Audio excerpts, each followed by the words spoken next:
Bagaimana cara membuat digital product ataupun produk digital yang bisa menghasilkan 100 juta rupiah setiap bulannya?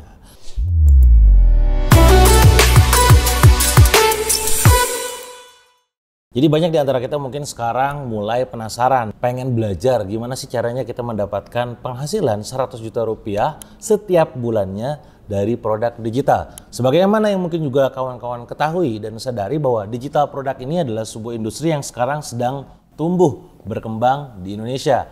Bagaimana orang-orang sekarang pada bikin produk digital, mulai dari e-book, e-course, template, tools, dan segala macamnya, karena mereka menyadari betul bahwa digital produk sangat-sangat menggiurkan. Bisa kita bayangkan bagaimana ketika kita membuat sebuah produk dengan harga katakanlah Rp200.000, maka kemungkinan besar profit yang dihasilkan pun gak akan jauh dari angka itu. Ya mungkin di angka 70% sampai 80%-nya. Katakanlah potong biaya, cost, dan lain-lain yang untuk kebutuhan produksinya. Tapi yang pasti, digital produk menjadi sebuah industri yang sangat cuan, yang sangat menggiurkan, dan bisa berpotensi mendapatkan penghasilan 100 juta rupiah setiap bulannya. Pertanyaannya adalah gimana cara dapetin angka tersebut? Sebagaimana yang juga mungkin kawan-kawan tahu bagaimana 100 juta rupiah menjadi sebuah milestone yang cukup challenging. Dari dapatkan 1 juta rupiah ke 10 juta mungkin rada gampang. Tapi ketika Anda punya penghasilan 10 juta, gimana cara dapetin 100 juta rupiahnya? Ini sangat challenging banget. Nah, kalau Anda penasaran gimana cara dapetinnya dan dari digital product, tentu ini akan jadi solusi buat Anda. Di chapter pertama ini adalah tentang memilih niche yang menguntungkan. Ternyata kawan-kawan, laporan riset dari market bahwa pasar produk digital ini diperkirakan tumbuh 41,2 miliar awalnya, sehingga di tahun 2026 diprediksi akan tumbuh hingga 104,6 miliar dolar dengan CAGR 21%. Tentu ini sebuah tanda bahwa digital produk sekarang khususnya sektor industri dan juga pengembangan diri sangat berkembang pesat. Pertanyaannya adalah ketika Anda masuk dalam sebuah industri yang dinamakan dengan digital produk, Anda mau masuk di niche mana? Dimana kita juga sama-sama tahu niche dalam sebuah bisnis itu sangat besar sekali. Ada di antara mereka yang masuk niche-nya adalah niche untuk bagian wealth ataupun kekayaan, ya, yang salah satu bagiannya adalah make money online, edukasi tentang bagaimana cara mendapatkan uang di online gitu kan, dan apapun itu gitu ya. Dan mereka bikin produknya dalam bentuk e-book, e-course, dan segala macam. Tapi juga ada di antara mereka yang masuknya mungkin health ataupun kesehatan. Mungkin mereka sebuah bikin panduan, katakanlah meal plan ataupun makan untuk diet, di mana setiap harinya harus ngelakuin apa dan makan apa gitu ya.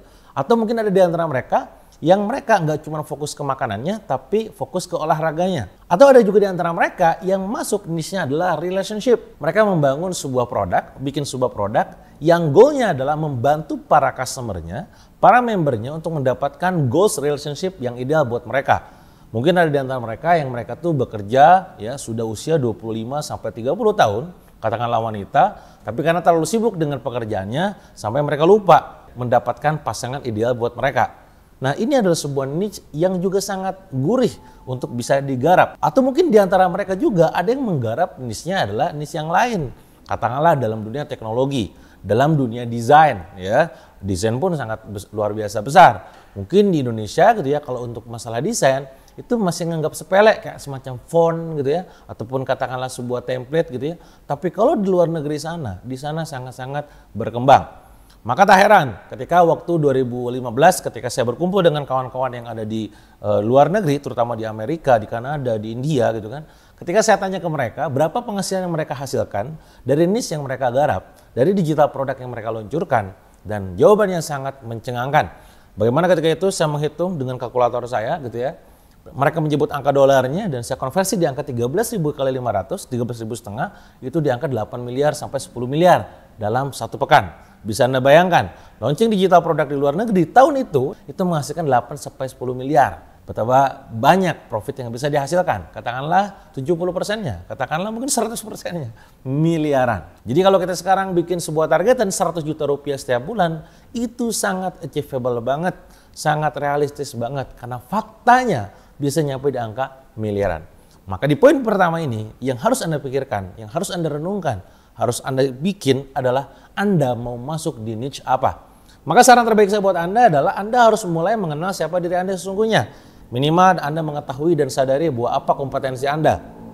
apa skill Anda, apa kapasiti Anda gitu kan. Sehingga Anda pada saat bikin sebuah konten ataupun produk yang dikemas dalam digital itu bisa sesuai dengan apa yang maunya Anda. Tapi ingat, apa maunya Anda, apa mampunya Anda itu tidak cukup. Anda pastikan Anda pun harus meriset ke pasar. Apakah itu dibutuhkan oleh pasar atau tidak. Nah, ketika Anda mulainya dari sebuah kompetensi, dari reputasi, dari prestasi yang Anda miliki, dan itu dituangkan dalam sebentuk niche, maka itu akan sangat powerful sekali. Sebagai contoh ataupun gambaran, saya adalah seorang affiliate marketer sejak tahun 2014. Maka ketika saya akhirnya membuat sebuah ebook yang berjudul 100 juta pertama dari affiliate marketing, ketika saya membagikan pengalaman saya, apa yang saya katakan tidak cuma sekedar omong doang, gak hanya cuma sekedar teori, tapi sudah saya praktekkan. Dan itu lebih powerful. Orang rasanya sulit untuk menyinyir saya. Karena pada faktanya apa yang saya bagikan itu sesuai dengan apa yang menjadi kompetensi saya dalam dunia affiliate marketing. Sehingga bisa mendapatkan tadi 30 kali kontes, 30 kali menang, saya tuangkan tuh pengalamannya di situ.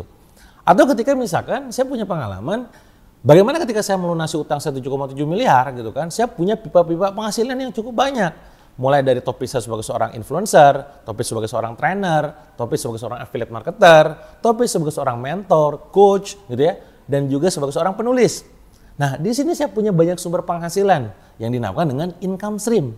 Maka akhirnya apa yang bisa saya bagikan kepada kawan-kawan dalam bentuk digital product, saya membuatlah sebuah ebook yang berjudul Income Stream yang bikin kaya, ya, 10 income stream yang bikin kaya. Itu saya tulis dalam bentuk hasil dari pengalaman dan saripati saya bertahun-tahun. Jadi nulisnya pun, ngomongnya pun, berbaginya pun itu bakal lepas. Beda cerita kalau misalkan tiba-tiba saya menulis tentang katakanlah diet gitu ya. Saya nggak paham tentang bidang itu. Nah, maka kemungkinan besar pada saat nanti ada member kita, customer kita yang bertanya kepada kita, Kang ini gimana, Kang itu gimana, kita akan ngeblank dan bingung jawabnya. Dan juga pada saat kita bikin konten seperti ini, membagikan kepada member kita, kepada customer kita, itu tidak akan bahasanya tuh tabungan kontennya gak akan banyak. Kontennya yang kita deliver itu gak akan banyak dan gak akan variatif. Karena kita blank, gak kebayang, gak paham ilmunya. Maka saran saya untuk menentukan, memilih niche yang menguntungkan ini adalah lihat dari potensi pasar sebesar apa, cek juga kompetitornya seperti apa, dan pastinya adalah dari yang Anda sekarang jalankan, ya, di mana kompetensi Anda, di mana kapasitas Anda, dan reputasi Anda. Yang kedua, tentu Anda harus membuat produk yang memberikan nilai lebih, atau bahasa lainnya adalah punya added value. Gak mungkin kita bikin sebuah produk yang cuman biasa saja ataupun common. Itu akan jadi potensi nyinyiran, cibiran orang-orang yang ada di luar. Ini produk sampah, gak ada nilainya sama sekali, gak ada efeknya sama sekali buat saya. Kita melihat data dari Thinkific bagaimana menunjukkan bahwa pasar khusus online di global itu mencapai 250 miliar dolar pada tahun 2020. Dan angka ini kawan-kawan terus meningkat setiap tahunnya. Jadi orang-orang sekarang memilih belajar itu online dibandingkan secara konvensional lewat offline. Karena ini lebih fleksibel dan lebih accessible, bagaimana mudah diaksesnya. Tugas kita adalah bagaimana kemudahan ini bisa dikemas dalam bentuk digital berupa tulisan, entah itu berupa gambar, entah itu berupa video. Nah, maka fokus kita adalah memberikan value yang lebih lewat digital produk yang kita bikin.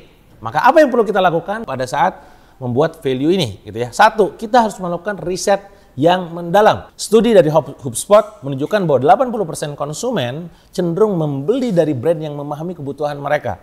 Nah, maka tugas kita adalah harus paham apa maunya konsumen, apa kebutuhan mereka. Ya, kalau kita membuat sebuah bisnis ataupun produk dalam niche make money online, maka kita harus tahu apa sebenarnya yang menjadi keresahan mereka. Kalau kita masuk dalam industri ataupun niche, katakanlah di kesehatan, kebugaran, apa sebenarnya yang mereka inginkan? Apakah mereka pengen turun berat badan, weight loss gitu ya? Oh no, ternyata mereka tidak pengen cuman sekedar weight loss, tapi pengen fat loss. Nah, itu harus tahu secara detail. Intinya adalah Anda harus menawarkan solusi spesifik kepada pasar. Sehingga di situ akan berpotensi untuk meledak pada saat nanti launching. Ingat, riset perlu dilakukan sedari awal. Kang, kayaknya ribet. Mending kita ribet di awal daripada kita ribet tengah jalan karena produk yang kita bikin nggak laku di pasaran. Jadi please, sebelum terjun dalam industri digital produk, sebelum bikin produknya, lakukan riset mendalam terlebih dahulu. Yang kedua adalah memastikan kualitasnya tinggi. Maksudnya apa? Menurut laporan Adobe, 59% konsumen lebih memilih membeli dari brand yang menawarkan konten yang bisa dipersonalisasi dan relevan dengan mereka. Bagaimana Anda memahami customer Anda secara spesifik? Ada orang-orang yang sukanya baca, ya, tapi nggak suka nonton. Saya termasuk orang di dalamnya. Saya adalah orang yang suka baca tapi tidak terlalu suka nonton. Mungkin rada heran bagi Anda yang suka nonton. Kang, kalau saya mah sebaliknya, saya mah sukanya nonton, tapi nggak suka baca. Itu persona Anda, tapi bukan persona saya. Pertanyaannya adalah pada saat Anda menggarap sebuah produk, persona yang mana yang ingin Anda bidik? Tipe kayak saya, suka baca gak suka nonton, atau tipe yang lainnya, yang suka nonton gak suka baca? Nanti akan muncul tipe behavior yang lain. Saya suka nonton, Kang, tapi nontonnya kalau bisa diajarin step by step-nya. Oh, mungkin produk digital yang Anda bentuk bukan cuma sekedar e-course, tapi Anda harus ada proses maintain-nya, mentoringnya, mungkin jatuhnya mentoring online. Kang, saya mah gak butuh video yang tiap tayang gitu ya, tapi saya butuh interaksi langsung lewat webinar. Mungkin produk yang Anda bikin adalah webinar. Nah, ini yang harus Anda ketahui.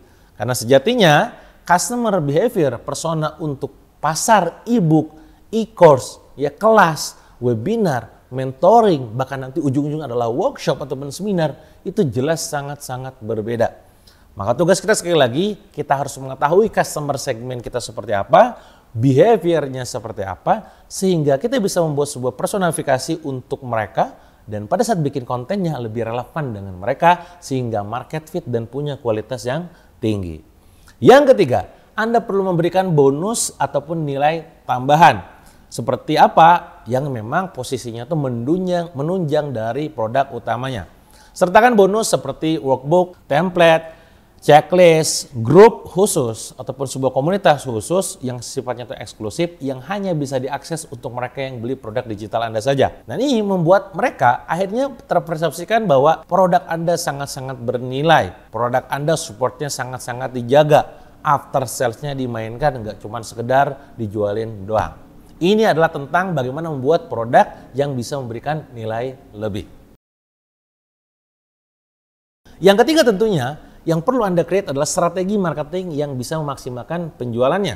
Karena percuma, produk bagus saja tidak cukup. Anda butuh strategi sedemikian rupa untuk bisa mengenalkan produk yang bagus tersebut kepada pasar, sehingga mereka memberikan uangnya kepada kita, bertransaksi dengan kita, dan kita punya penghasilan setiap bulannya 100 juta rupiah. Maka apa yang perlu kita lakukan? Yang pertama, Anda perlu membangun sebuah personal brand yang kuat. Menurut laporan Edelman, 63% konsumen mengatakan bahwa mereka lebih cenderung memilih membeli dari seorang individu yang mereka percayai gitu ya, daripada dari brand besar. Ini kekuatan kepercayaan personal. Di antara kita yang sekarang katakanlah bangun sebuah konten ataupun brand ataupun produk gitu ya, perlu membangun juga personal brandnya. Maka Anda perlu menguatkan kompetensi Anda, mengenalkan reputasi Anda, menorehkan prestasi Anda, dan komunikasikan itu semua dalam konten yang Anda bangun di sosial media. Karena semakin Anda kuat personal brandnya, semakin nanti Anda mudah menjuali audiens Anda. Personal brand yang kuat adalah modal besar pada saat Anda pengen mengenalkan produk digital Anda ke pasaran. Itu nomor satu. Yang kedua adalah Anda harus mampu juga mulai mengoptimalkan SEO. SEO ini adalah krusial. Studi dari Brand Edge menunjukkan bahwa 93,3% dari semua lalu lintas ataupun traffic website berasal dari pencarian organik. Jadi pastikan kawan-kawan ketika membuat sebuah produk, SEO-nya pun bisa diperhatikan untuk SEO friendly. Dalam membentuk sebuah artikel ataupun menulis sebuah artikel, Anda harus riset terlebih dahulu apa sebenarnya yang mereka cari. Sama ketika saya membuat konten YouTube ini, ketika saya bikin konten YouTube, beberapa judul yang akhirnya kita bikin itu dilakukan riset terlebih dahulu agar SEO friendly, terutama untuk pencarian kanal YouTube-nya. Nah, apalagi kalau produk digital Anda bukan sifatnya tuh insidental, lagi ramai apa kita bikin itu, nggak hanya begitu, tapi memang pengen dijual evergreen alias terus-menerus. Sehingga nanti orang mencari kata kunci tertentu di websitenya ataupun di Google atau dimanapun itu keluar website Anda dan bisa berpotensi untuk meningkatin omset ataupun penjualan Anda. Yang ketiga adalah yang juga tak kalah penting, Anda harus menyusun ataupun memanfaatkan funnel penjualan. Jadi Anda harus menggunakan funnel penjualan yang efektif. Ya tentu pada saat nanti Anda launching pun Anda harus menggunakan funnel Apakah dari iklan Anda akan arahkan ke landing page khusus, di mana dalam landing page tersebut akan Anda arahkan ke WA group khusus. Di dalam grup WA tersebut Anda akan informasikan tentang benefit dari produk digital yang Anda bikin, dan Anda akan kenalkan, Anda akan launching nantinya pada saat sesi webinar. Maka dari WA group diarahkan ke webinar. Dalam webinar Anda akan siapkan sales page khusus untuk Anda jualin mereka pada satu webinar tersebut. Dan itu semuanya tentang funnel.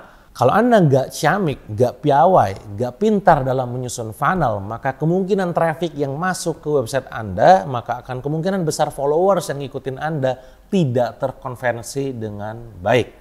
Maka segera pikirkan apa funnel yang paling ideal pada saat kita mau launching produk digital kita.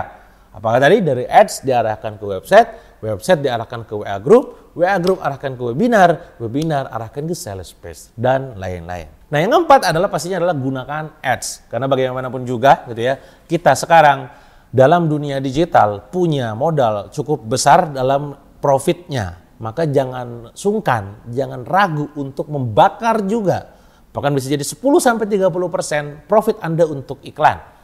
Itu yang saya lakukan ketika saya kemarin launching ebook. Ketika saya mendapatkan sekian ratus juta dalam sebulan, sekian ratus juta dalam 2 minggu bahkan gitu ya, itu langsung saya puterin semuanya untuk iklan. Karena saya punya target dalam sebulan itu di angka 10 miliar.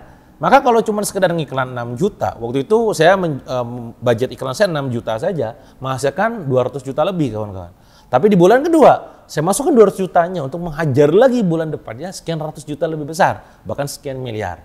Itu polanya. Maka kita perlu gunakan ads, karena iklan ini sangat-sangat efektif. Data dari WordStream menunjukkan bahwa bisnis kecil yang menggunakan ads mendapatkan ROI sebesar $2 untuk setiap $1 yang mereka keluarkan. Artinya sangat-sangat worth it. Ya apalagi produk digital. Setahu saya, berdasarkan pengalaman saya, ROAS-nya itu lebih dari 5. Artinya kalau Anda keluarkan 100.000, Anda dapatnya adalah 500.000. Itu sangat-sangat worth it banget.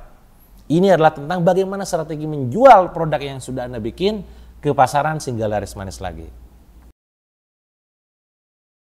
Di chapter yang keempat ini tentunya adalah Anda perlu konsistensi dan perlu melakukan sebuah scale up. Apa aja yang perlu dilakukan? Pastinya nomor satu adalah analisa dan optimasi. Anda perlu menganalisa kira-kira berapa ROAS yang Anda hasilkan dari iklan. Berapa rasio landing page view-nya yang akhirnya nanti akan terkonversi menjadi check out gitu kan. Berapa dari yang check out gitu ya, yang akhirnya mereka tuh benar-benar bayar. Berapa rasio ketika katakanlah dari WA group gitu ya masuk ikutan webinar. Dari webinar masuk berupa jadi leads, dari leads berubah jadi sales. Semuanya harus benar-benar dianalisa. Dan ketika sudah dianalisa, tugas Anda adalah mengoptimasinya. Bagaimana pada saat launching produk digital berikutnya, angka tersebut nilainya lebih besar dan lebih baik. Dan profit kita berpotensi lebih besar lagi. Apalagi yang perlu kita lakukan pastinya adalah reinvestasi untuk pertumbuhan. Mungkin Anda di sini perlu belajar lebih banyak lagi. Karena pada akhirnya saya pribadi belajar tentang digital produk kurang lebih dari 14 tahun lalu. Dan saya mengeluarkan investasi saya kurang lebih di angka 30 juta rupiah kepada salah seorang mentor yang ada di luar sana gitu kan. Nah maka ketika saya praktekkan di Indonesia, apakah saya menyesal?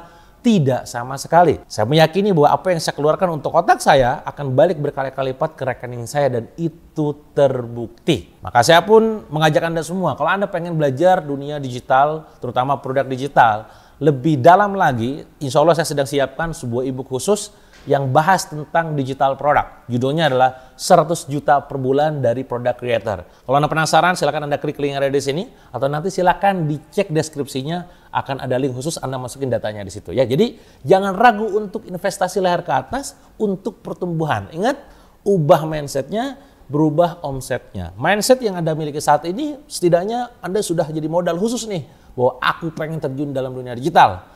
Tapi gimana caranya dapetin 100 juta? Nah ini adalah butuh pengalaman. Alhamdulillah saya sudah punya pengalaman lebih dari 1 miliar bahkan setiap bulan untuk mendapatkan omset dari digital produk dan itu terus bertumbuh ya. Dan yang terakhir adalah Anda perlu bangun tim ya. Bagaimanapun juga memang sekali lagi Anda bisa melakukan ini semua sendirian. Tapi rasa-rasanya kalau namanya pengusaha kalau sendirian kan jadi Superman ya. Superman is dead gitu. Tugas Anda adalah bangun tim. Maka mulailah rekrut seorang advertiser. mulailah rekrut seorang content creator, mulailah rekrut orang CS, mulailah rekrut orang CRM ataupun community manager yang meyakini betul bahwa ketika Anda merekrut mereka semua, pekerjaan Anda lebih mudah. Dan ketika Anda merekrut mereka semua, ingat gitu sekali lagi, memudahkan Anda untuk memikirkan sesuatu yang lebih besar. Sehingga yang awalnya mungkin target Anda cuma 100 juta sebulan, next Anda menargetkan diri Anda 1 miliar setiap bulan. Maka di akhir video ini saya mendoakan terbaik, semoga siapapun Anda yang nonton video ini, Allah mudahkan agar mendapatkan 100 juta rupiah setiap bulannya dari digital produk. Dan pastinya ketika Anda nanti laris manis lagi, investasikan lagi lebih besar lagi, semoga bisa mendapatkan 1 miliar pertama dari digital produk. Sampai jumpa di video berikutnya, jangan lupa subscribe dan share video ini ke sebanyak-banyaknya.